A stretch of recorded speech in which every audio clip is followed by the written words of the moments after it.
আসসালামু আলাইকুম। আমি মোহাম্মদ ওয়াইদুল্লাহ আল মামুন। আজকে একটা ইলিশ মাছ এঁকে দেখাবো এবং কিভাবে আঁকা যায় সেটাও আমি আপনাদেরকে সামনে তুলে ধরবো। আমি এটা আঁকার জন্য ওয়াটার কালার আঁকার জন্য আমি অনেক হালকা করে পেন্সিলে ড্রইং করে নিয়েছি। ছবি আঁকা অত্যন্ত সহজ, অনেকটা হাতের লেখার মতোই।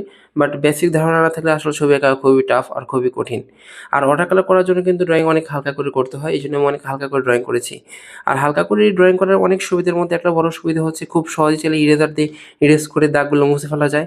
কিন্তু এই ড্রইং করার সময় যদি কেউ অনেক ডিপ করে ড্রইং করে ফেলে তাহলে কিন্তু ইরেজার দিয়ে ইরেজ করলে কিন্তু খুব সহজে এই দাগগুলো মোছানো যাবে না। এই কারণে যতটা পারেন হালকা করে ড্রইং করবেন, পেন্সিল ড্রইং তাহলে তত ভালো হবে। এবং কি এটা ওয়াটার কালার করতে চাইলে অবশ্যই হালকা করে ড্রইংয়ের কোনো বিকল্প নেই। কারণ হচ্ছে আপনার ড্রইং যদি অনেক ডিপ হয়ে যায়, আপনি যদি ওয়াটার কালার করেন তারপরও ওই পেন্সিলের দাগগুলো দেখা যাবে, মনে হবে যেন বর্ডার করে রাখছে। এইজন্য রিয়েলিস্টিক বা সুন্দর 3D টাইপের ছবি তৈরি হবে না। এই কারণে যতটা পারেন হালকা করে ড্রইং করবেন, এমনভাবে ড্রইং করবেন যেন ওয়াটার কালার দেওয়ার পরেই ওই পেন্সিলের দাগগুলো আর বোঝা না যায়। আমার আজকের এই ইলিশ মাছটার ড্রইংটা আমি এখন আঁকাচ্ছি। আপনারা চাইলে পরে আমার এই সম্পূর্ণ ভিডিওটা দেখে কেমন লাগলো অবশ্যই সেটা কমেন্ট করে জানাবেন। আর খুব তাড়াতাড়ি আমি একটা অনলাইন ব্যাচ শুরু করতে যাচ্ছি। আমার অনেকদিন পর একটা ব্যাচ শুরু করতে যাচ্ছি। আপনারা চাইলে সেই অনলাইন ক্লাসে ভর্তি হতে পারেন।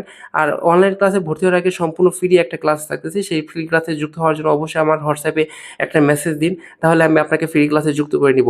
১ তারিখের ফ্রি ক্লাসটা আপনারা চাইলে করতে পারেন এবং ফ্রি ক্লাস করার কনফার্ম করলে আপনারা চাইলে আমার অনলাইন ক্লাসে যুক্ত হবেন। এই ফ্রি ক্লাসটা সবার জন্য সম্পূর্ণ ফ্রি। ১ তারিখে এই ক্লাসটা হচ্ছে। আপনারা কেউ আগ্রহী অবশ্যই সেটা কমেন্ট হোয়াটসঅ্যাপের মাধ্যমে জানাবেন অথবা কমেন্ট করতে পারেন।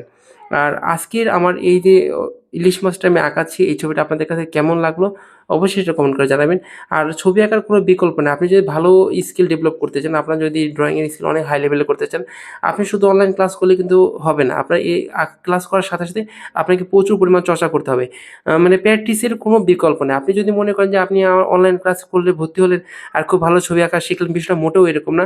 অনলাইনেতে ক্লাস করার সাথে, সাথে এবং কি ড্রয়িংয়ের বেসিক ধারণা থেকে শুরু করে ড্রয়িং কীভাবে করতে হয়, পেইন্টিং কীভাবে সব শেখার সাথে, সাথে আপনাকেও নিয়মিত চর্চা করতে হবে। চর্চা না করলে আপনি যখন অনেকদিন ধরে ছবি আঁকেন, অনেক ভালো ছবি আঁকতে পারেন, মাঝখানে গ্যাপ দিলেন কখনো, আবার যদি শুরু করতে যান তাহলে দেখবেন যে আপনার ছবি আঁকাটা নষ্ট হয়ে গেছে। এইজন্য নিয়মিত অল্প হোক বেশি হোক নিয়মিত ছবি আঁকুন। দেখবেন যে আপনার ছবি আঁকা সময়ের সাথে, সাথে ডেভেলপ করতেছে। আজকের এই ভিডিওটা এই পর্যন্তই। আর আজকে আমার আঁকা এই ইলিশ মাছটা আপনাদের কেমন হয়েছে অবশ্যই সেটা কমেন্ট করে জানাবেন। আর আপনারা চাইলে পরে কিন্তু আমার অনলাইন ক্লাসে ভর্তিও হতে পারেন। সবাই ভালো থাকবেন। আর ফ্রি ক্লাস করার জন্য কিন্তু আমার ফ্রি ক্লাসের জন্য হোয়াটসঅ্যাপে একটা মেসেজ দিলে আমি ফ্রি ক্লাসে যুক্ত করে নেব। খুব তাড়াতাড়ি একটা ফ্রি ক্লাস শুরু হতে যাচ্ছে। সবাই ভালো থাকবেন। আসসালামু আলাইকুম।